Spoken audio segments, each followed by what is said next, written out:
sometimes it takes the rigmarole of going from one country to the other before you finally make it to your final destination.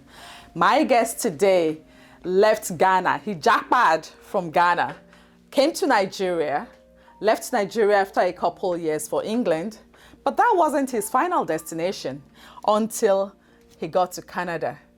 Well, we're going to hear his amazing story as I welcome Russell Adjekwei. Please come with me into the studio. It's such a pleasure having you here in the studio, Russell. Thank you for coming. Thank you for inviting me. So, I recently met you, and speaking to you, I was just impressed in how you decided that you were not going to fit into the mold. Coming from England to Canada, that would have presented some sort of challenges, right? You were a chartered accountant in England, you say. But before we go into who you are, I want our audience to hear from you. Who are you? Me. Okay, as you said, my name is Russell Adjekwei, and I came here about 13 years ago. 13? Yes, I can't believe that it's 13 years already, because I always still feel very new.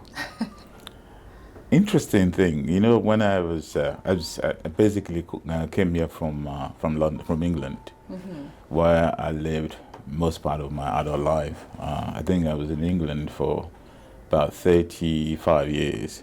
I trained there as a chartered certified accountant. The interesting thing is this. It sounds a bit funny, but when I was in England and I think about home, I think about Ghana. Because as you say that actually I moved from Ghana to England, and then from England to Canada. And when I was in England and I think about home, I think about Ghana. When I came to Canada, when I think about home, I think about England. Interesting. I just don't know. My kids, I mean, everyone, probably because of the kids I have at home, because they're all born in England, they do their things, you know, very much the European or English way. So perhaps that has rubbed off on me. Because when you hear them talking about back at home, it is England. It's England they're referring to. So I suppose that's where it came from. Yeah. And how long were you in England? I think I was in England for about 35 years. How young were you when you went to England? Oh, I was an older boy already. I think I went to England in 1985, and I left 2010. So how old were you in 1985? You need me to calculate now. How old was I? I was in 20-something. So you were in your 20s when you I was went in my to 20s. England. I was in my 20s, mid-20s. So did you, and I know, I mean, this is long ago, but things would have changed, obviously. Yeah, that's right. So did you get a job? What was your background like when you went to England? Oh, okay. Thing is this. Yeah, you want me to tell you my life story now? Absolutely, that's why we're here. All right. Okay, I left Ghana, I think 1981. And believe it or not, I went to Lagos. And I lived in Lagos for 4 years. I was very fortunate. This man, every time I pray for his soul, because he's passed away. At the time, life in Ghana was a little bit difficult, and people of my age group were all traveling out. And I went to Nigeria, and I happened to be in the life of this man, Olayinka Shoguro. May God bless his soul. Anytime I call his name, because he was so kind to me. When I went to Nigeria, I wasn't a qualified accountant. I was then studying. He had an accountancy firm. It's Olayinka Shoguro & Co. We were on Lagos Island, was it Bajumo Street? Yes. And so he actually recruited me as an audit assistant, but I ended up becoming his right-hand person. And, so basically I got assimilated into Yoruba life. And but that's a big lesson, because I enjoyed my life in Lagos because of the fact that I got assimilated, and I took that to England, in the sense that when you travel, you need to assimilate, you need to integrate with the people. So whilst in England, whilst my fellow Ghanaians or Africans were complaining about the English, I was enjoying myself. Tell me, what does assimilation, what would it look like, or what did it To look me, like for you? my definition of that was the fact that you didn't go and live as a total stranger. You had to first start to learn the language. Because I was speaking Yoruba at the point, although now I've forgotten almost everything. I was in their family life. I do everything like I was a Yoruba person. And I did the same when I went to England. I reach out to make friends of the natives or the people living there. You understand? It's a little bit different, I find, in Canada, because in Canada here, I find that there are groups of people and there are cliques, you see. But in England and in Nigeria, it's open. So you can mix up with people if you want it that way. So the people you mixed up or assimilated with in England, were they within the black community, or were they Caucasians? Caucasians, because you see, the thing is that I wanted to learn when I went to England.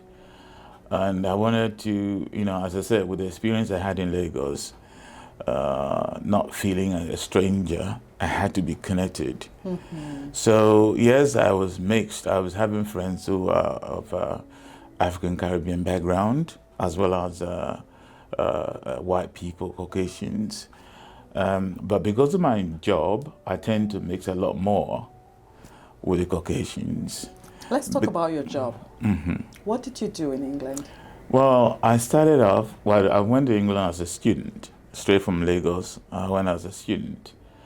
So when I qualified as an accountant, I started working. My first job was, when I was a student, I started working as a bookkeeper in an area called Notting Hill Gate. And from there, then I got a job with, when I qualified, I got a job with the mental health charity called Mind. So I was a finance manager there for so many years. I think I worked for Mind for close to 10 years. Mind? Yes. M-I-N-D? Mind, as in sense, yes. And then I left and I left the voluntary sector, because Mind obviously is a voluntary organization. And I left and joined the corporate world. And I started working for different companies. But I went back into the voluntary sector and started working for a company called, what's the name of it? Oh goodness, I forgot the name of the company. Basically, I work for various companies like the Design Museum, which is an upper class kind of museum where they showcase art and things like that, that sort of thing. Top end designs and that kind of thing. So it's just like the type of people we attract at that level in British society, that sort of thing. I recall when I met, or when I was chatting with you, you had mentioned your working experience, and you had mentioned along the side that you felt really bad because you worked with a company, I think it's Mind, where you had to go into the hospitals sometimes. Yes, absolutely. My experience is, because I learned a lot from my own life's experience, because when I worked with Mind, even though I was in suit and tie and I have my own office, I mix with the users of our services, because we run a number of community centers where we offer counseling, we offer support with teaching them skills and that sort of thing. And I will come down, roll my sleeves, and join. Even sometimes I join in the cookery group, that kind of thing. And I get to know them very well. In fact, there's one particular person whose case always stands up in my mind. He was a medical doctor who has now become mentally ill. And when I look at him, someone who had his own practice, and the way he was sitting there and drooling, and the front of his shirt is completely stained from the saliva, I said to myself, Jesus Christ, so is this what life has to offer this man? But anyway, I just mentioned that in passing, that were a number of them like that who were professionals, but life dealt them those blows, and they ended up in one of our facilities. So it taught me a lot of lessons. It taught me a lot of humility, and also taught me a lot about how to deal with people. And it's a reminder that life changes just like that. And for us to always know that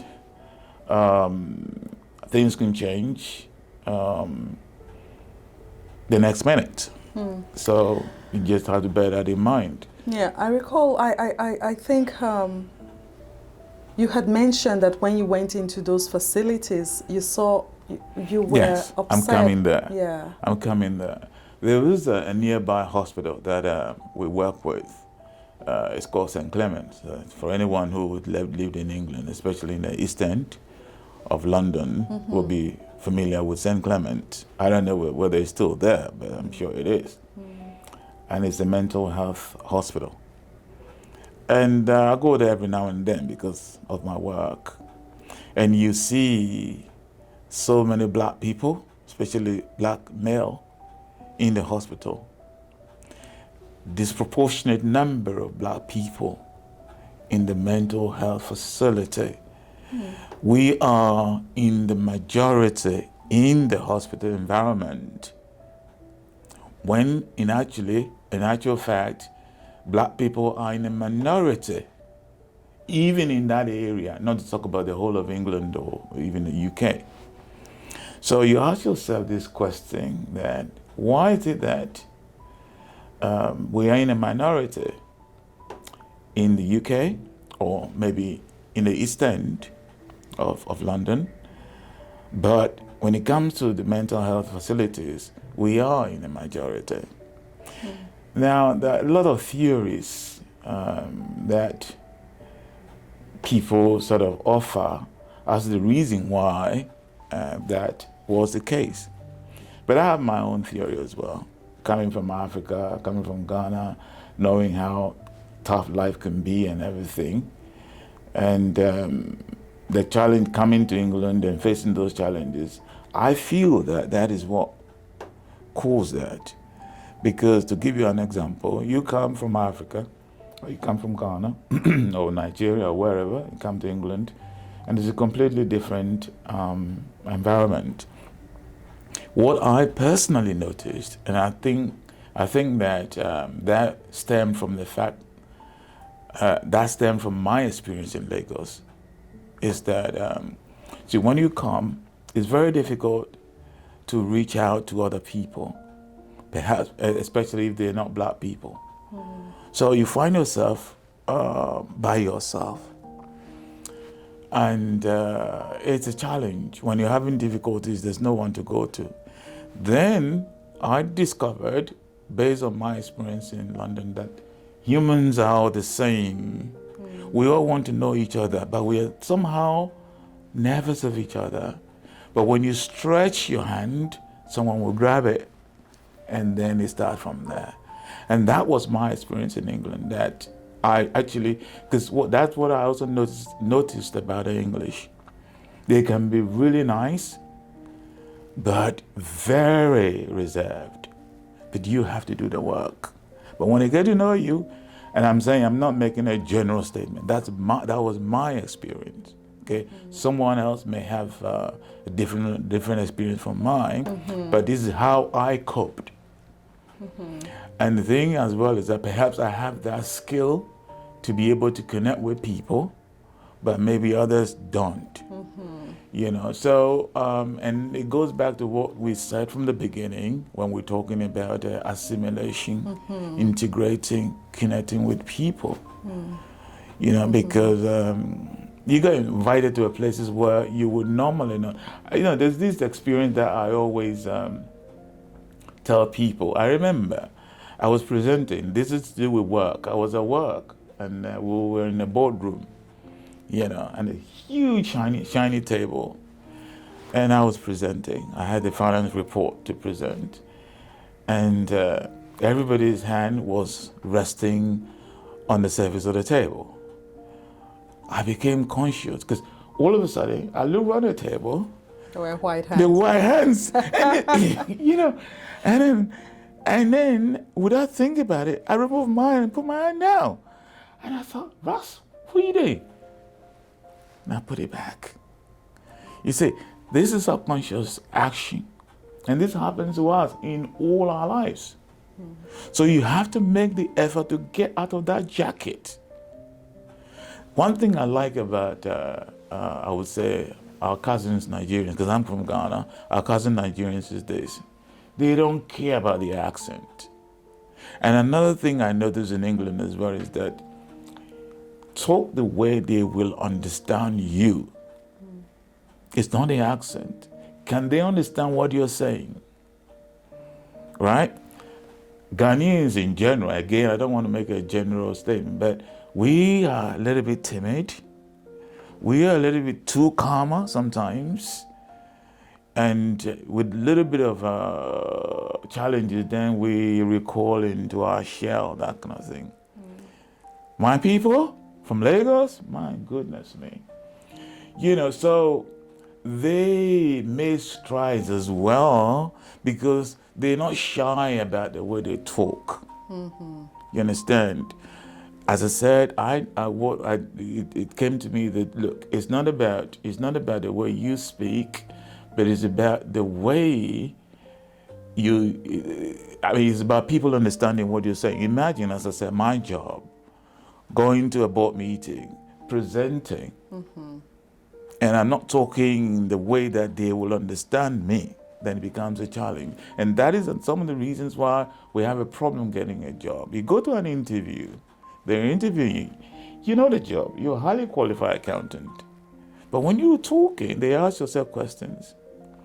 You know, no one will tell you that. You see, but I discovered that quite quickly. And again, stems back from my experience in Lagos. You know, so for me, coming together, integrating is important. Whatever country you go, you have to try and connect with the people. Even if we talk about tribal areas as well. So if I move from Lagos and let's say go to Igbo land, I would try and start speaking the language. Even if I make mistakes, that's fine. People see that you're trying. They connect with you.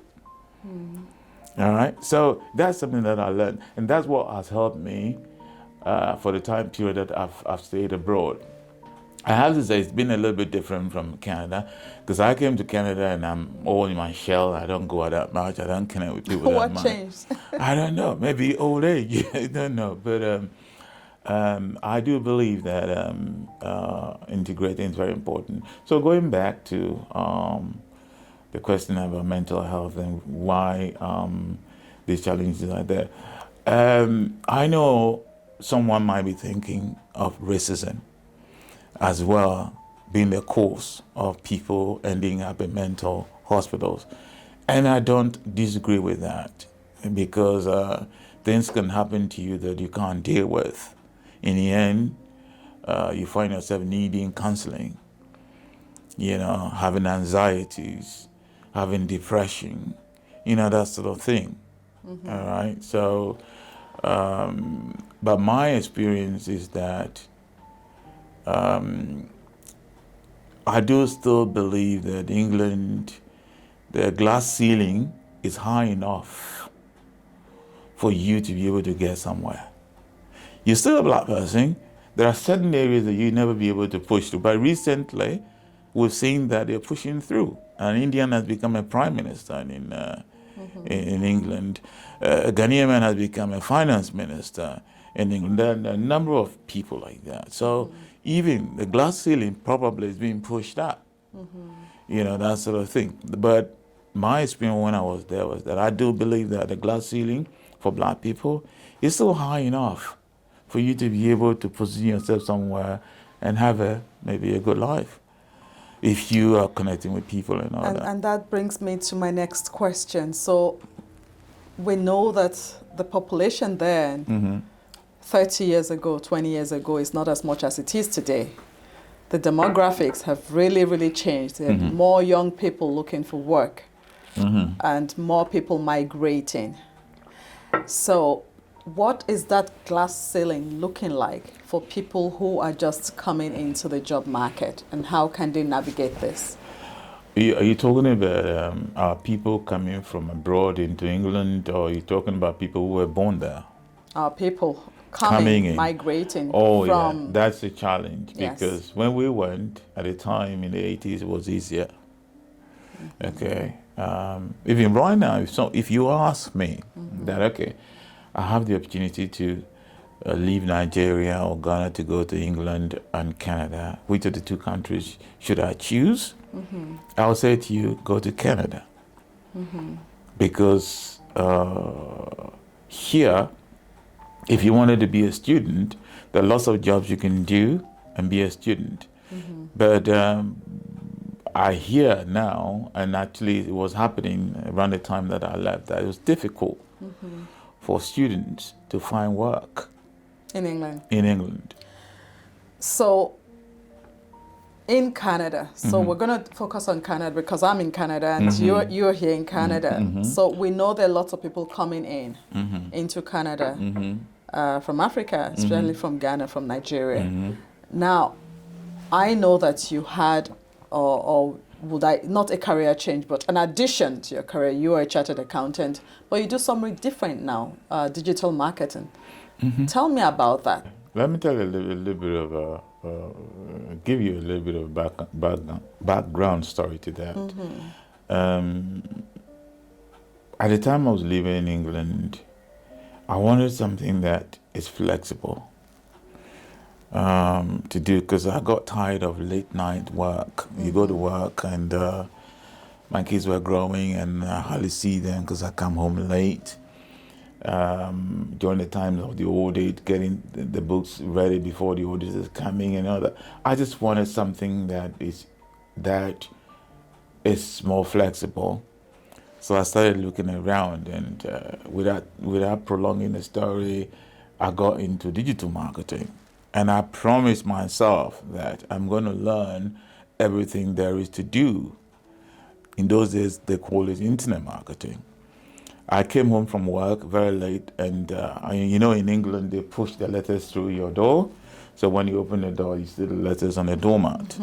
So I came in, and the letters were there, and I picked one up, and there was this guy from the United States inviting people for a seminar on internet marketing. I wanted to go, but I couldn't go. But I went on the internet, started looking, researching. At the time, there wasn't that much information. But anyway, I caught the bag in the end. And I promised myself that I was going to learn everything there is to learn about internet marketing. So I started, and I invested a lot of time and money, a lot, because there was no teachers. You got to figure things out yourself. These days, there are people teaching this stuff. So that's how I got into digital marketing. By coming here to Canada, I've always known that I want to build a business around digital marketing or internet marketing. But I wanted to get into my profession first so that I can start earning some money whilst I build this on the side, and then I can transition into that. But circumstances forced me to go straight into digital marketing because nobody would take me at that level. There were a lot of challenges as an accountant, because I came in, they saw my my CV or resume, as they see here, and the job that I almost got, was for a company that builds tall buildings in Square One, that area. I don't want to mention the company's name, and then that was the job that I came very close to getting as a CFO for that company. But everywhere else, and I started, maybe this is why I keep thinking about England, because in England, I get tired of work. I leave work, and my wife will tell you that I come and rest. I give myself 3 months, and I'll get a job. And what it is, I will apply for 10 jobs from the newspaper. Nobody was holding my hand. From the newspaper, I'll get 3 interviews. I'll get 1 job, constant. So I came here, sat down, applied for 10 jobs, thinking that was the same. It didn't happen. Anyway, to cut a long story short, someone told me that here, they work a lot with networking. And at that level, someone need to recommend you, and this or not or that. I thought, am I back to Ghana, where I need to know somebody, to sort of whatever.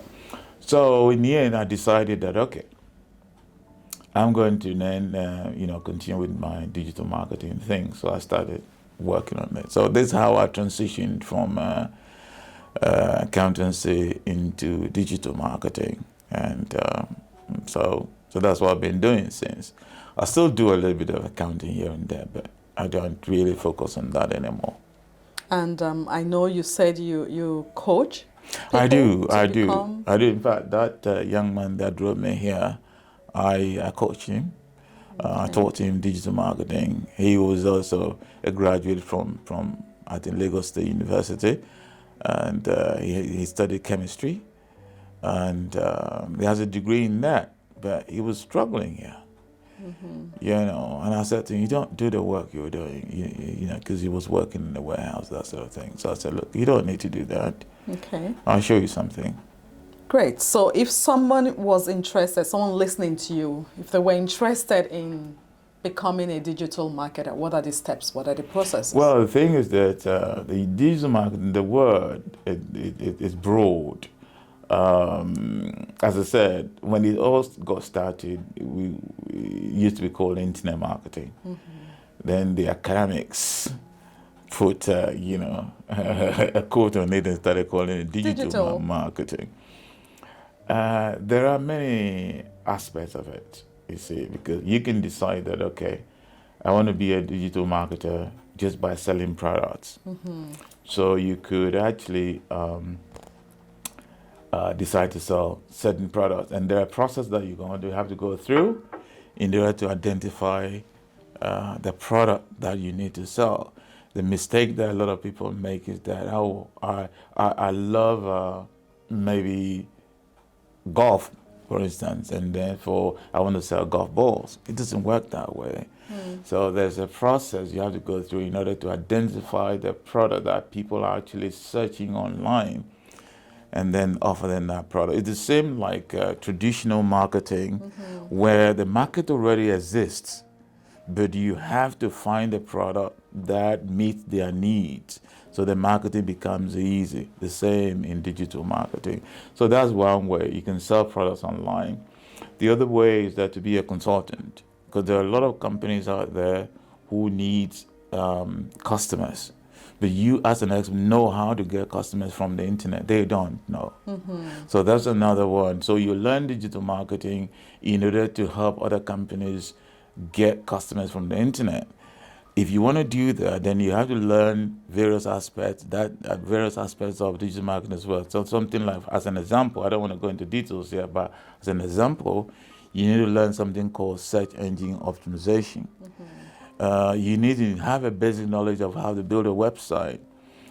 You need to understand how to use Google in terms of paid traffic. You need to learn how to use YouTube in terms of paid traffic to get customers and all that. And then you sell that customer to the company. And there are 2 ways of doing that. There's one called lead. So basically, you work with someone, and just make their phone ring. So you do your magic on the internet, and then someone will, I need a lawyer, and they call that phone. And then that lawyer or the person who answers the phone to has to be the sales guy now. So sometimes you can drive the leads, but the person who answers the call is the person Who makes the sale? who makes the sale, that sort of thing. So there is that, and there's so many aspects that you can specialize in. But if you want to be an expert, of course, you have to learn all of it. So some people just do that. So what's the duration to learn all of this? It can be long, it can be short. Because let's say you want to learn, you want to set up an online business selling products, okay?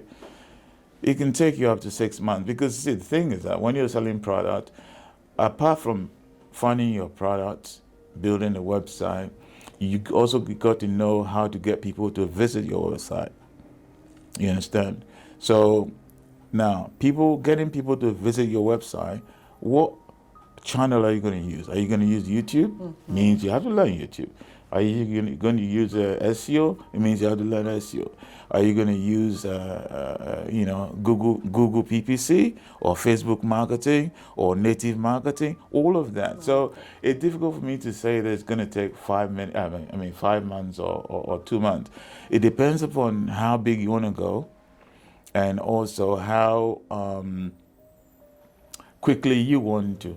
Someone might just learn Facebook marketing, just that, so that they can get people to go to their website and buy their product. So the package is okay. This one teaching you how to find the right product, and teaching you Facebook marketing. That's it. So I guess the next step will be what's the cost like? So someone who's interested in this, or who might be interested in this, is saying, well, I can't get a job in my preferred field. What can I do on the side? And if this is looking interesting or appealing to them, how much will they need to start? The thing is that internet marketing is one of the, I would say, the cheapest businesses you can start because when it comes down to it, you just need a name, which is going to cost you $15 to buy your domain name. You need hosting, which is also going to cost you about $15 a month for hosting your website. And you figure out how to build a website, or get someone to build it for you for maybe $450, $250, depend. So it's not very expensive to start. What becomes expensive is when you're trying to get people to go to your website. So either you have to learn Facebook marketing and then pay Facebook for the for using their platform to get visitors. Now, I have to say quickly here that when I talk about Facebook marketing, I'm not talking about the gossiping side of Facebook. No. It's the Facebook business platform. The Facebook business platform, actually, that's the name. It's called Facebook Business. So that side is where we use. So all the posting that you see people doing, that's not what I'm talking about. That's a proper Facebook business side that you learn how to use that platform. But to set up the online business, it's not expensive.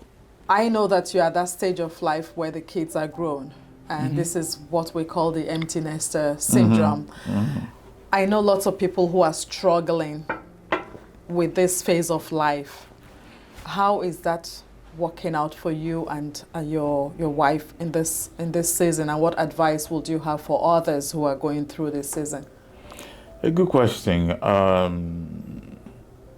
Very good question, actually, because I was thinking about that not long ago. Because I find that my kids are not needing me as much as they did previously. And I'm also finding that gradually I'm becoming alone. And I'm getting scared of that, to be honest with you. And I was saying to my wife that I wish I have some kids in Ghana, or even when I was in Lagos, because we find that kids born in Ghana or in Africa are different from kids born here. kids born here, or in England, I would say that's where I had my experience, would not hesitate to put you maybe into old people's home. It never happens in Ghana. Maybe things are changing, but it never happens. And they're more always around you, okay? So this thing is new to me because we've been around our parents, even, looking after our parents, sending them money. It's all part of it. But the kids we have here, you have to make plans for yourself, okay? Again, I don't want to be holistic. I don't want to talk, make a general statement, but this is what I'm finding, that I'm finding myself in a situation where my kids don't need me that much anymore. And you start asking yourself these questions: where is this going to lead to? But something I discovered that I'm working on now, I realized that not that they don't need you, they want you to be there as a dad. They'll come to you when they need you. But gone are the days where they always run you asking questions. It's all done. So the fact that there is a little bit of gap doesn't mean that they don't love you that much anymore. It's the fact that it just means that the time has come for them to move on, and that you be there for them, and they'll come to you when they need you. And that helped me to sort of have a different view of the whole situation. Okay, so that's my personal experience. So now the kids are gone. Were you and your wife closer before, or are you closer now? You just mentioned that you're finding this season a little lonely. So lonely in what terms? In familial terms, or not lonely in a negative term, but as much as where it used to be that every time dad, anything they want to do, dad, that kind of thing, and it's not like that anymore. Yeah, it's not like that anymore. So how are you filling that void now? What are you doing differently? Well, I'm trying to figure that out right now. I'm in that process right now. I wouldn't say that I found a solution to it. I think what might be happening is that we might be traveling quite a bit, or I will be traveling quite a bit now, every now and then. Going to England, going to Ghana, and depends upon my wife's schedule, that sort of thing. I think that's what is going to be from time to time. Okay. I think that's what it is, because otherwise, what do you do? And I'm fortunate to be able to actually do my work anywhere I go. It's not a work that I don't think I'm going to be retiring from, because and that's digital marketing. Yes, it's, because everywhere I go, all you need is an internet connection. And I was telling people in Lagos as well as in Accra, Ghana, that look, you don't need to travel anymore. You can stay in Ghana and make as much money like people living here, because of the services that you can offer. Because at the end of the day, a company wants, if you're into lead generation, a company wants leads, wants customers. They don't care where you're doing it from. So you can stay in Nigeria, or you can stay in Ghana, and still generate a lot of leads, for companies abroad. But the thing is, they don't know how to do it, and they don't have an idea that they can make money from this, that sort of thing. And also, there are other peripherals as well, in terms of having a YouTube channel where people go there and make a little bit of money because people view, you post things online. Those things are there as well, Okay. Wow. Thank you. I believe that someone would have benefited from your experiences, you're sharing your experience and just walking us through your life. Like you said, we're getting to know more about your life. So thank you so much for telling us about yourself and just giving us pointers to our audience. So hopefully we'll be able to call on you sometime as a resource person, or if somebody contacts us for further information about digital marketing, I'm sure we'll be able to send those leads to you. Sure. You're welcome. And thank you very much for inviting me. If someone wants to know a bit more about digital marketing, yes, I can talk to them about it. Excellent. Okay. Thank you very so much. Thank All you. right.